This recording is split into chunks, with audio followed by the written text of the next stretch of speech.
Yep, volatility abounds here in the CME Group floors. Everything getting touched today with some sort of kind of crazy gyration. But let's go back over to the corn market because, corn, it's interesting. Since we first had those planting delays, it's been a weather market. So let's talk about numbers real quick. I don't want to have everybody's eyes glaze over, but we did see 415, 416 as the D's high. It looks as though we're going to try to make a run to that 423 level. Keep that in mind. I think 423 is May's contract high, so that's why I'm using that number.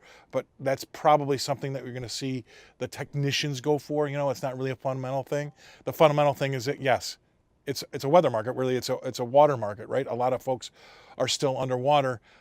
We've seen the funds press these shorts, right? And this is a big swing, right? The funds were up probably around $750 million. And as this has rallied back in their faces, they've turned it into a $750 million loser. So that's a $1.5 billion swing for the funds. So it's not just all of us that could get hurt in this market. Sometimes the smart money with a lot of money gets hurt as well. So keep that in mind. And lastly, I've said this a few times today.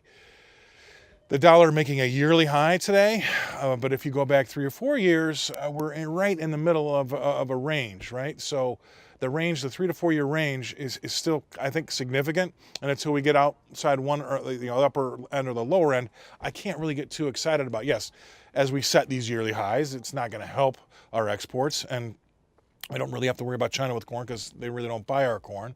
But you're going to have to take a look at other things like the dollar to help you make up your export mines. And yes, again, it's a yearly high, but let's not get too excited because if you kind of rewind the clock and go back a few years, we're right in the middle of a trading range. So everything volatile, even corn.